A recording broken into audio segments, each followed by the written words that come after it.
When you break an arm, Yeah. right, the X-ray just shows this clean, jagged white line. Yeah, it's a very binary diagnosis. Exactly. It's actually kind of comforting, honestly. Yeah. I mean, you look at the film, you see the fracture, and you know exactly what mechanical intervention you need to fix it. Right, you put a cast on it. Yeah.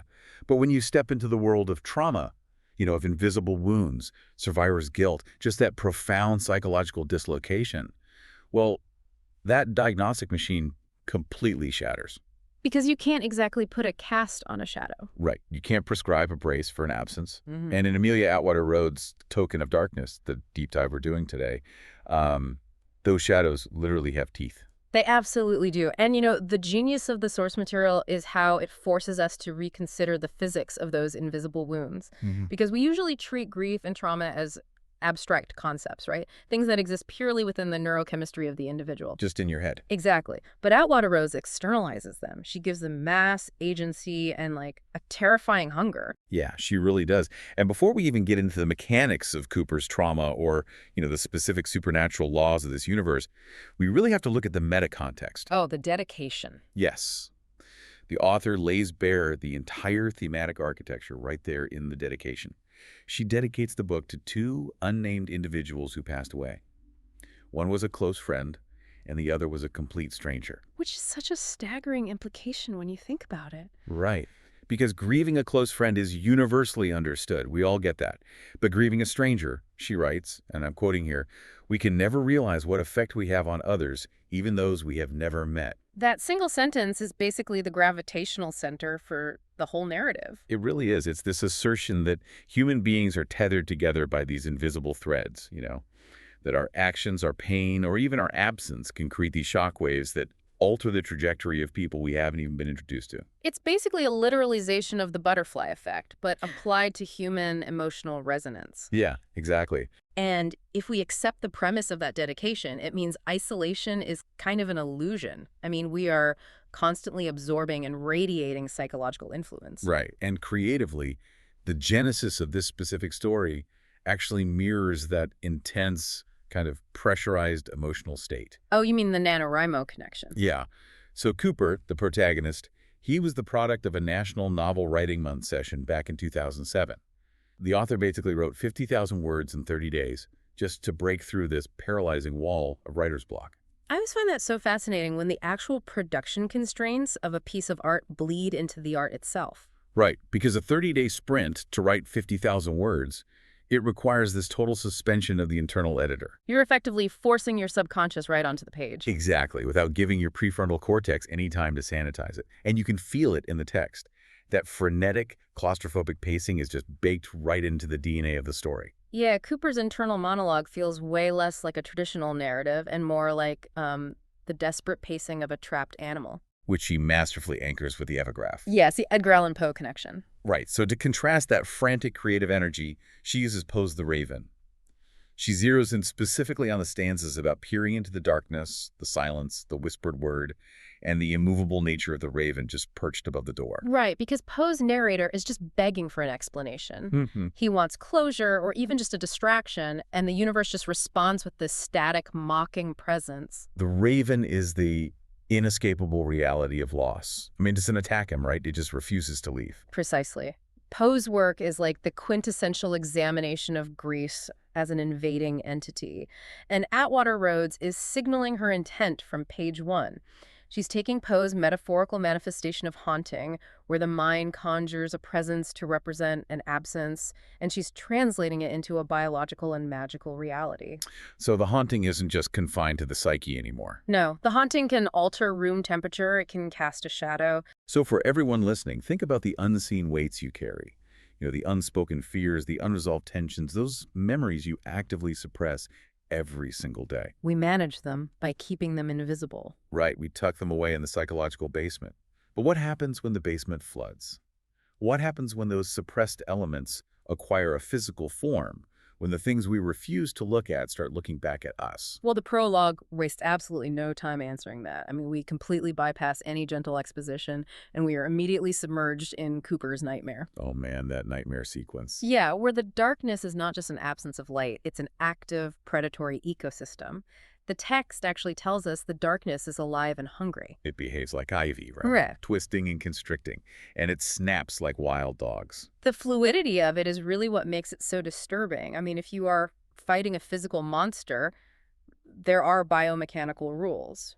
A jaw hinges a certain way. Right, a limb has a limited range of motion. Exactly.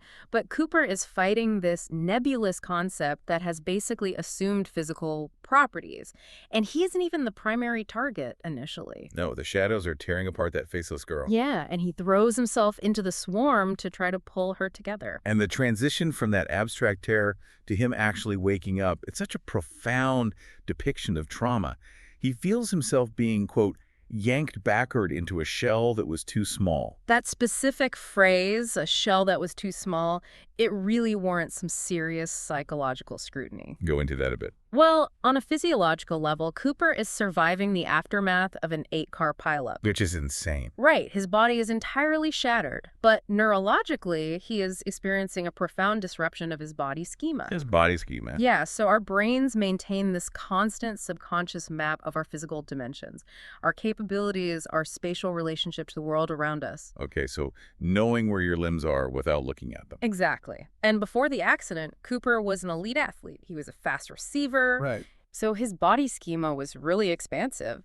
It was capable of explosive speed and power. But the trauma changed all that. Right. The trauma hasn't just broken his bones, it has completely alienated him from his own physical form. It's like he's effectively been evicted from his own body and then forced to move back into it as a stranger, Right. right? Only to discover that the square footage has been drastically reduced. That is a perfect way to put it. The architecture is broken, it's painful, and it's restrictive. But the terrifying thing is, the nightmare doesn't end when his eyes open. No, because the faceless girl from the dream wakes up in the physical world with him. Right, she's literally clawing at the shadows in his recovery room until they finally retreat. The membrane between the subconscious trauma and physical reality is just entirely permeable here.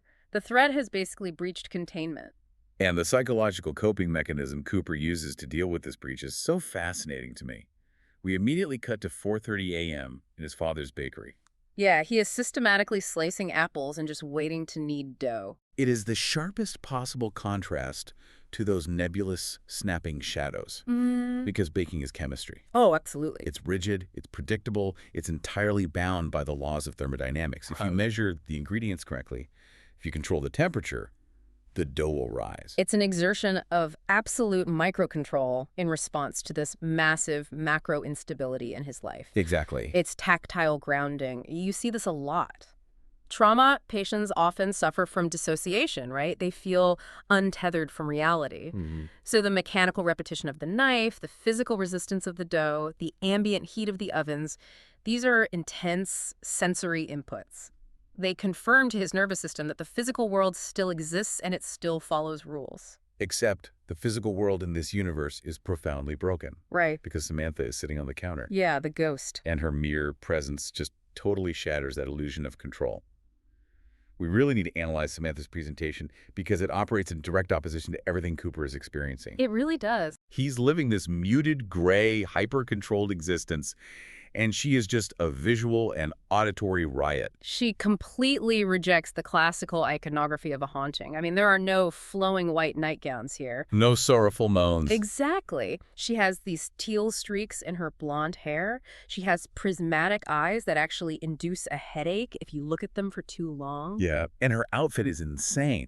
She's wearing this chaotic assembly of a black pleated skirt with neon pink splotches, a striped peasant blouse, and these ripped paisley stockings. The sensory assault of her design is highly intentional, though. I mean, why would a ghost manifest this way? It feels like the psychic equivalent of a warning color in nature, right? Like a poison dart frog. That's a great analogy. Because Cooper's entire survival strategy post-accident is camouflage. He wears dull clothes, he sits in the back of the room, he limits his speech. He's trying to reduce his surface area to avoid further damage. Right, but Samantha is the exact inverse. She demands attention. Well, in the mechanics of haunting narratives, the apparition frequently embodies the psychological deficit of the haunted individual. Oh, that makes so much sense. Right. Cooper is suppressing his vitality, his anger, and his desires out of fear. So Samantha externalizes all of it. She is loud, she's demanding, and she is uncompromisingly present. She constantly complains about boredom, too.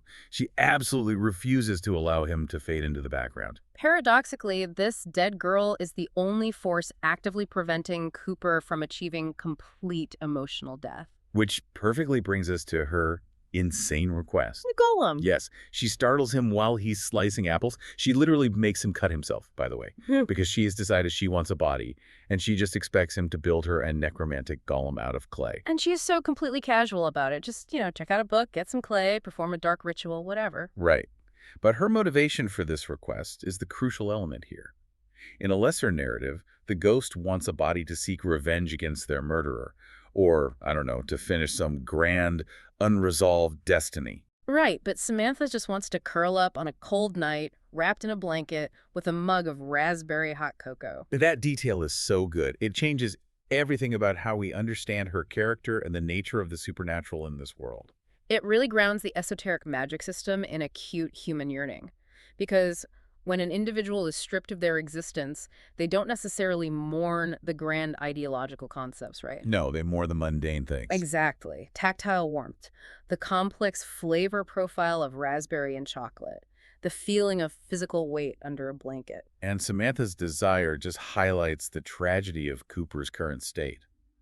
He actually possesses the very biological machinery she is so desperate to inhabit. Yeah, he can taste the apples, he can feel the heat of the oven. But he is actively shutting down his sensory receptors to avoid pain, while she would literally commit necromancy just to feel a temperature change. She is a dead girl desperate for sensation, tethered to a living boy who views sensation as an active threat. And that threat matrix becomes excruciatingly clear when Cooper finally leaves the sanctuary of the bakery and enters the high school. Because high school is already a pressure cooker of social hierarchy and sensory input, for someone managing severe trauma and an active haunting, it's basically a combat zone.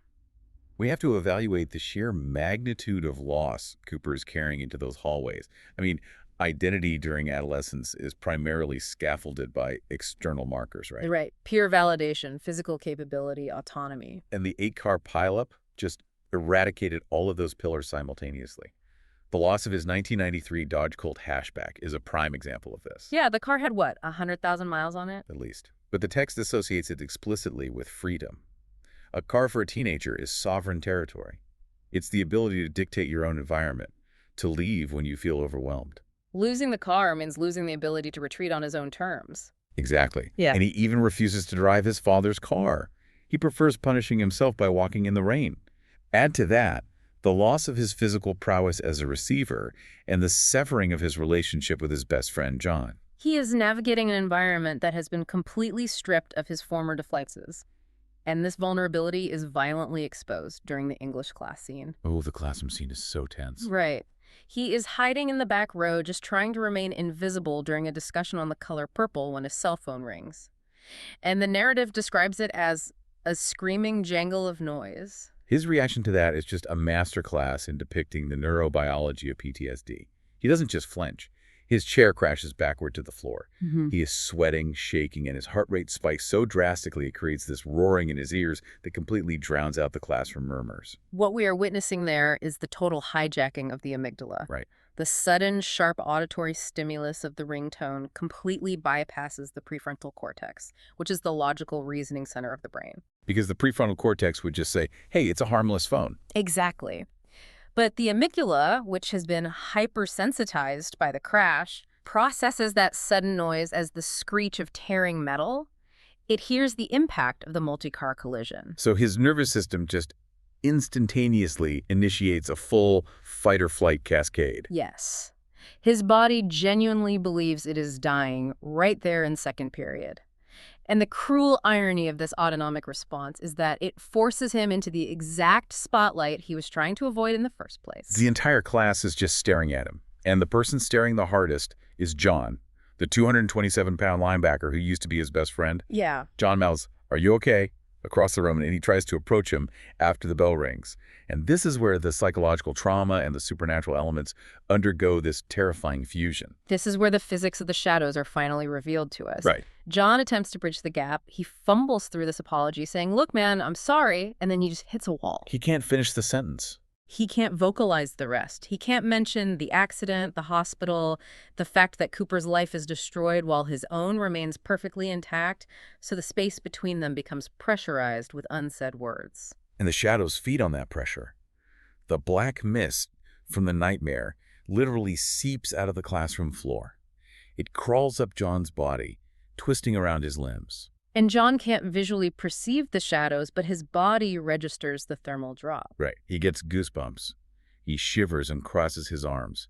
Even Samantha, the ghost, backs into a corner and kicks at the shadows in genuine terror. The implications of that are profound. These entities are not just random monsters. They are the metabolic byproduct of emotional avoidance. They are attracted to the negative mass created by unspoken tension. Exactly. When human beings refuse to address a traumatic reality, when they engage in that exhausting psychological labor of dancing around the elephant in the room, they emit a frequency that these shadows consume. The awkwardness, the fear of saying the wrong thing, the suffocating silence, that is their literal food source. It weaponizes the standard societal response to trauma. We are taught not to bring up bad things to avoid upsetting the victim. John thinks he's being polite by not mentioning the big deal. Right, but that very avoidance is literally spawning monsters that chill him to the bone and force him to flee the room. And as soon as John runs away and the interaction terminates, the shadows recede. Because the emotional battery powering them has been disconnected, but the cost of that is Cooper's complete isolation.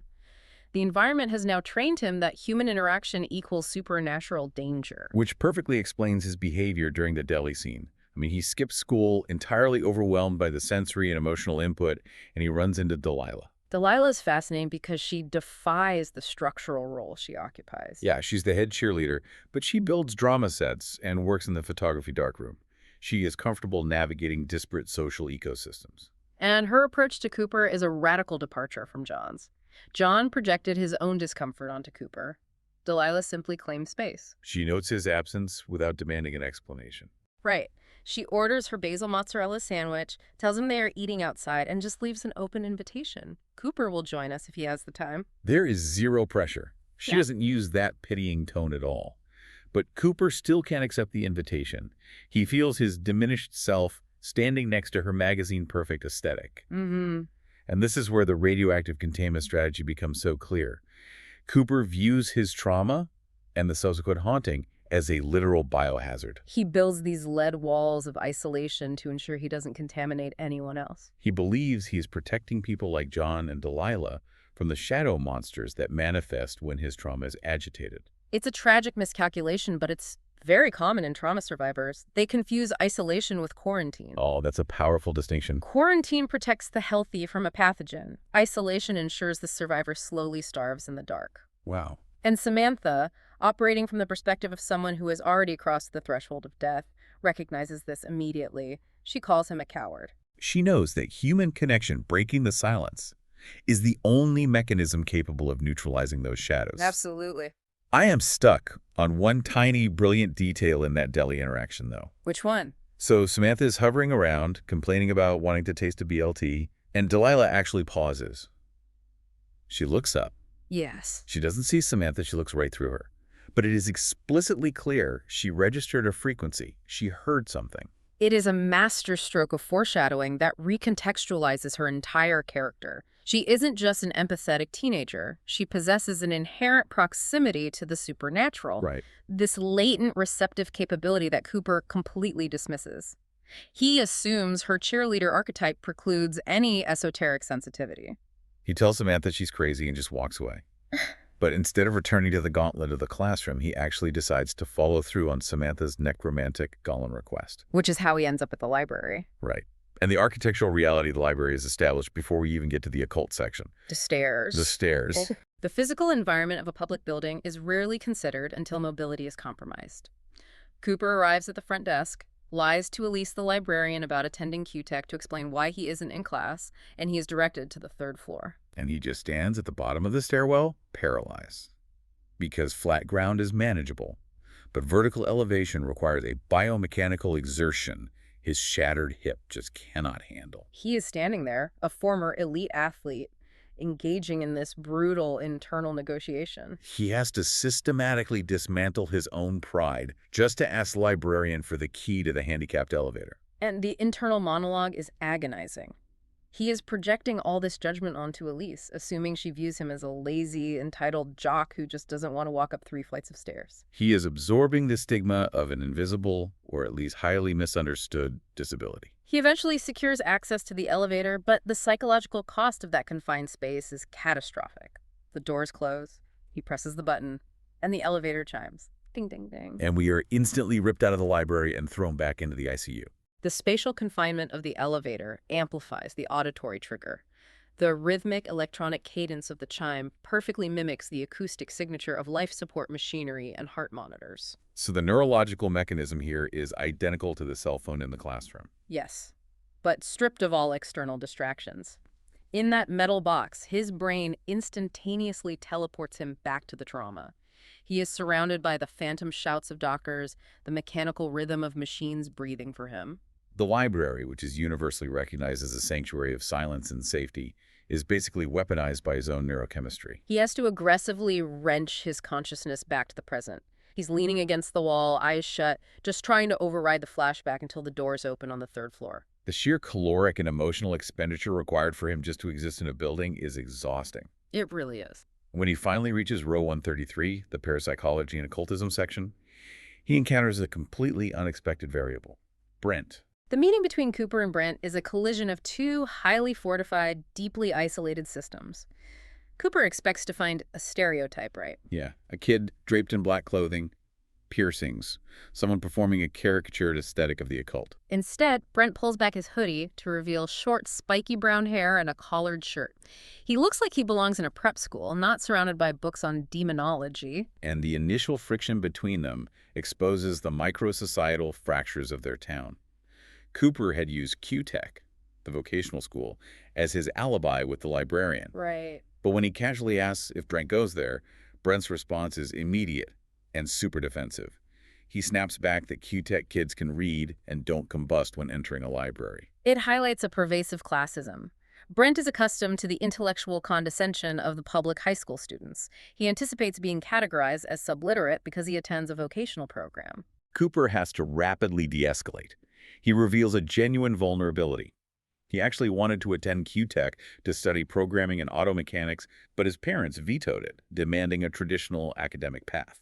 That shared resentment of expectations lowers the temperature just enough for Brent to ask what Cooper is researching. And Cooper defaults to a terrible lie. He claims he's writing a fiction book about a haunted guy and needs background info. And Brent's reaction is what I find entirely suspicious upon a first read. Yeah, because Brent doesn't just offer a few book titles. He launches into a forensic interrogation of the fictional haunting. He approaches the inquiry with the systemic rigor of a diagnostician. He demands to know the specific mechanical classification of the entity. Is it location-bound, person-bound, or object-bound? Because the distinction is vital. The rules of engagement alter entirely based on the tethering mechanism. Exactly. When Cooper says it's person-bound, Brent starts throwing out these wildly specific high-concept scenarios. He suggests checking obituaries for amnesiac ghosts. But then he escalates. He posits that the entity might not even be deceased. He suggests it could be an extra-dimensional alien operating on an overlapping frequency. Or a fallen angel, stripped of its celestial memories. Or a demonic intelligence utilizing deception to isolate and torment him. Brent is actively deconstructing supernatural tropes, but the velocity and precision of his hypotheses indicate he is not merely brainstorming. No, he is mapping the perimeter of the anomaly sitting across from him. He possesses a theoretical framework that is too robust for a casual enthusiast. Wait, I'm not buying that Brent is just flexing his esoteric knowledge here, though. He explicitly tells Cooper, I don't believe for a minute you're writing a book. Right. If he knows a haunting is real, why is he bombarding Cooper with these terrifying possibilities about demons and aliens? Is he trying to scare him off? No, he is trying to force a reaction that will allow him to properly calibrate his internal sensors. Because at this precise juncture, the narrative perspective fractures, and we enter Brent's point of view. And what a point of view it is. We discover that Brent is not navigating this interaction through dialogue alone.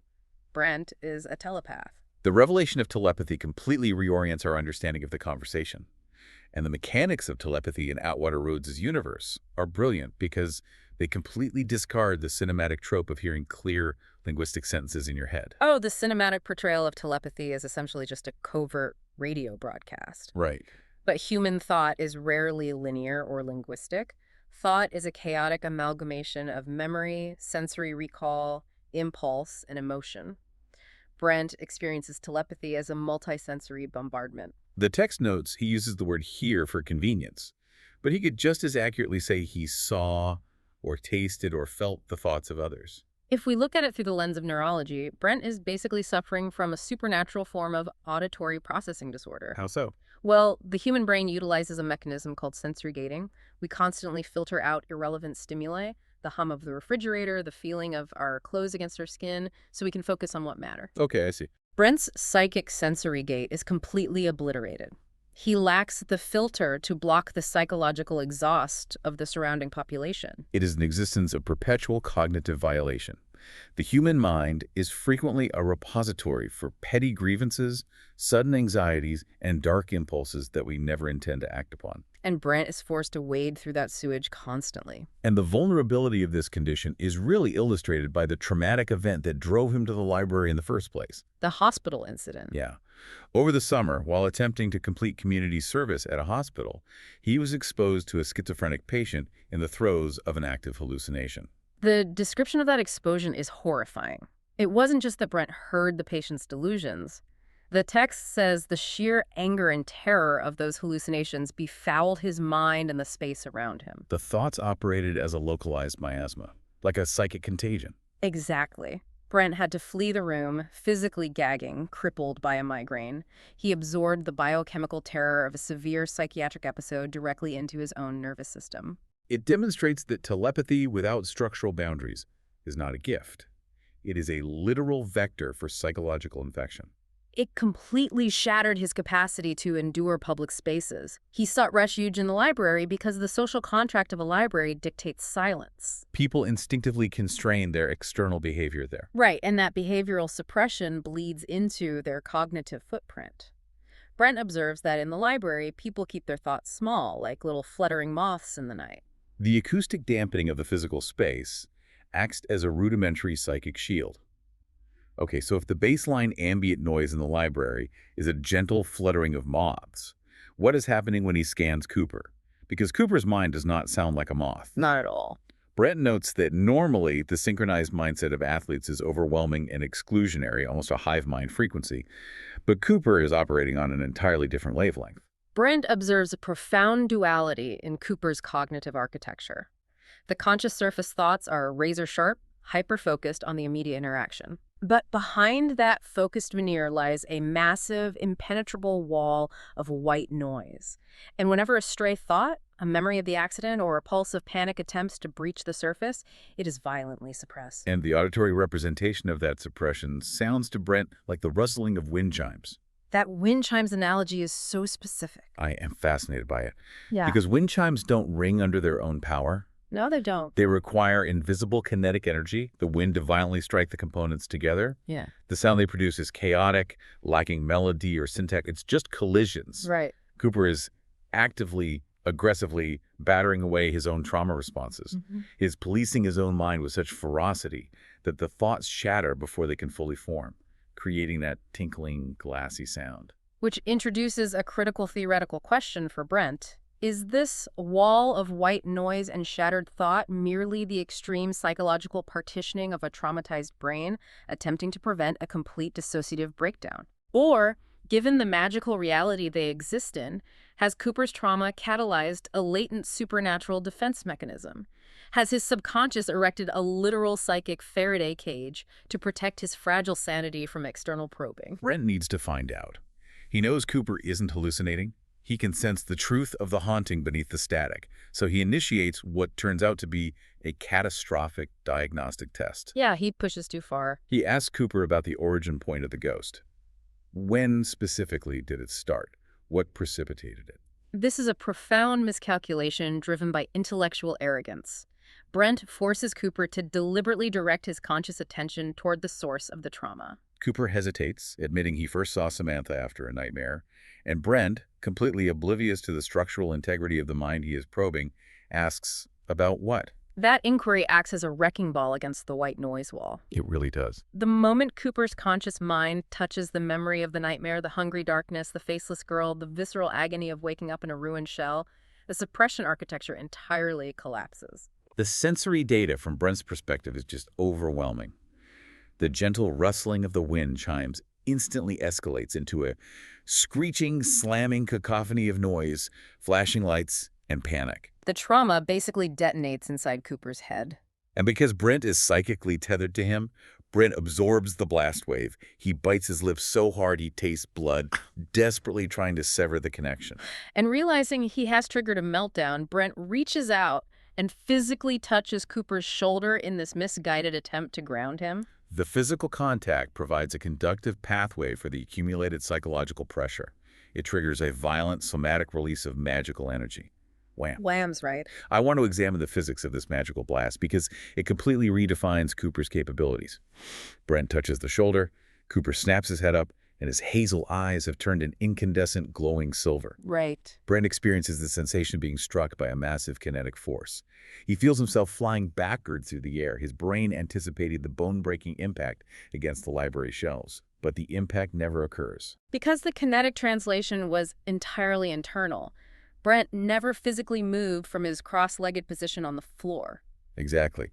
The force didn't alter his spatial coordinates. It bypassed physical space and directly assaulted his physiological systems from the inside out. He is left gasping, feeling as though his lungs have forgotten the mechanical process of inhalation. He is trembling with violent shivers, mimicking the symptoms of deep hypothermia. And Cooper hasn't cast a spell. He hasn't spoken an incantation. What we are analyzing here is a reflex arc operating on a magical frequency. Like pulling your hand away from a hot stove. Yes, exactly. When a human touches a hot stove, the sensory neurons fire a signal to the spinal cord, which instantly sends a motor command to pull the hand away before the brain even registers the pain. It's an autonomic survival mechanism. So Cooper's traumatized nervous system perceived Brent's psychic intrusion and subsequent physical touch as an existential threat. Exactly. The latent, uncalibrated power residing within him reacted instantly, discharging a telepathic and physiological shockwave to neutralize the threat. It is raw, defensive instinct. And the collateral damage of that discharge is severe. Cooper is completely horrified by what his body just did. His face is gray, dripping with sweat, and he immediately retreats, apologizing frantically. But the blast wave did more than collapse Brent's lungs. It fundamentally ruptured the local metaphysical environment. The ambient shadow monsters that feed on terror rise up from the library floor, snarling at Brent. And crucially, Brent's visual cortex is forced open to the supernatural spectrum. He can suddenly see Samantha. The localized magical surge essentially forcibly dilated Brent's telepathic receptors, attuning him to the specific frequency of Cooper's haunting. The invisible components of Cooper's nightmare are violently dragged into Brent's perceptible reality. Samantha's reaction to finally being perceived by someone other than Cooper is a fascinating mix of euphoria and desperation. She is kneeling beside the convulsing Brent, seemingly projecting her voice through a photograph on a nearby book, and she is thrilled. "You saw me! Can you hear me?" And as Cooper scrambles for the stairs, abandoning Brent in a panic, Samantha offers an incredibly blunt assessment of her host. She tells Brent that Cooper is a nice guy, but not very bright, and sometimes he's kind of boring. It's a moment of levity, but it underscores a profound isolation on her part. She is a conscious entity trapped in a sensory void, bound to a teenager who is actively suppressing his own existence and entirely ignorant of the magical mechanics governing them. Brent represents a Rosetta Stone. He is the first entity capable of translating her reality. But her energy wanes, she fades out, and Brent is left alone, physically ravaged on the floor of row 133. Brent eventually manages to drag himself out of the library, seeking refuge in a nearby bakery courtyard. He's drinking hot cocoa, desperately trying to utilize a grounding technique to force his psychic receptors to close, to make the world stop screaming at him. And in this moment of extreme vulnerability, the narrative pulls back the curtain on Brent's history, revealing why this entire encounter is so catastrophically dangerous for him. We discover the nexus point connecting these isolated characters. Brent has a history with Delilah, the cheerleader, who effortlessly invited Cooper to lunch at the deli. They used to date. The revelation that Delilah is the connective tissue between the mundane high school hierarchy and the magical underbelly is brilliant. and Brent's memories of their relationship completely dismantled the benign, welcoming persona she presented to Cooper. Delilah's methodology is textbook exploitation masked as salvation. Brent recounts meeting her a year prior during the darkest period of his telepathic overload, shortly after his hospitalization. She presented herself as the only person who understood his esoteric burden. But the relationship was highly conditional. She kept him isolated, refusing to integrate him into her public cheerleader persona. He wasn't a boyfriend, he was a pet project kept in the shadows. She utilized him to access a 26-year-old sorcerer named Ryan Lacroix. And we learned that Delilah has a terrifying propensity for conducting unapproved, reckless magical experiments on the people she claims to care about. One of those undocumented experiments went critically wrong the previous spring, resulting in Brent being hospitalized once again. It reveals a systemic pattern of magical grooming. Delilah identifies individuals struggling with latent or unmanageable supernatural proximity, isolates them through the promise of understanding, and then subjects them to dangerous manipulation for her own edification. Brent recognizes the tactical maneuvers. He sees her circling Cooper, recognizing that Cooper is exactly the type of broken, oblivious conduit she preys upon. But this brings us to a massive ethical and logical dilemma for Brent. He possesses all the data. He knows Delilah is a predator. He knows Ryan Lacroix operates on a level of magic far beyond high school experimentation. And he just physically experienced the lethal potential of Cooper's uncontrolled power, a power that collapsed his lungs and left him in autonomic shock from a mere touch. From a purely survivalist perspective, shouldn't Brent sever all contact immediately? Why not adopt a policy of absolute non-intervention? Why risk his own fragile stability for a guy who just assaulted his nervous system? That is the most rational course of action. And Brent's initial instinct is precisely that, to wash his hands of the entire volatile situation and let Delilah handle the fallout. Self-preservation demands retreat. But the architecture of his conscience intervenes. Brent is intimately acquainted with the terror of drowning in an invisible ocean of power while someone on the shore throws you an anvil instead of a life preserver. He remembers that it was actually the sorcerer, Ryan, who eventually provided him with the cognitive tools to construct filters to dampen the psychic noise and regain a semblance of sanity. He knows that Delilah's help is toxic. So he makes a calculation based entirely on empathy. He chooses to act as a bypass circuit. He resolves to absorb the risk of re-engaging with Cooper in order to connect him directly to Ryan, circumventing Delilah's predatory influence entirely. It is an act of profound, reluctant heroism. He's accepting collateral damage to his own well-being to shield a stranger from a trauma he himself endured. It's the ultimate thematic synthesis of the narrative. You have these two young men existing on the fringes of their own lives, completely suffocated by invisible wounds. Cooper is buried alive under PTSD, survivor's guilt, and the literal weight of a spectral companion. And Brent is constantly eroded by the psychic acid of telepathy and the scars of magical manipulation. They exist in parallel isolation. Until the volatile, bloody, uncontrolled collision in the occult aisle. That eruption of power was physically devastating, but it accomplished something vital. It shattered the isolation. It proved to both of them that their localized reality, however terrifying, is shared. Which brings us full circle to the author's dedication and to the immovable raven perched above Poe's door. The assertion that we are all navigating a landscape populated by ghosts, by the memories of the dead, the shadows of the people we used to be, the traumas we refuse to articulate. In Atwater-Rhodes' universe, the physics of those shadows are absolute. They possess mass, they have teeth. But the psychological rules governing them remain deeply human. The darkness thrives in a vacuum. The shadows metabolize silence, avoidance, and the terror of being seen. The only viable countermeasure, the only way to arrest the growth of the haunting, is to introduce observation. To allow another human being to peer into the void with you, to hear the chaotic rustling of the wind chimes, and to acknowledge the reality of the invisible wounds. To realize you don't have to carry the weight alone. And that leaves us with the final complex mechanism for you to evaluate as we close out this deep dive. Consider the physics of those shadow creatures rising from the classroom floor, drawn like magnets to the agonizing silence between Cooper and John. They fed entirely on the unspoken words, the apologies swallowed out of fear, the tension of avoidance. If the supernatural entities in this universe operate as the metabolic byproduct of repressed emotion, what invisible structures are being erected by the unsaid things in your own life? What happens to the energy of the words you swallow? More importantly, what happens to the shadows when you finally break the silence? A structural vulnerability worth examining in the light. Until next time, keep exploring the shadows.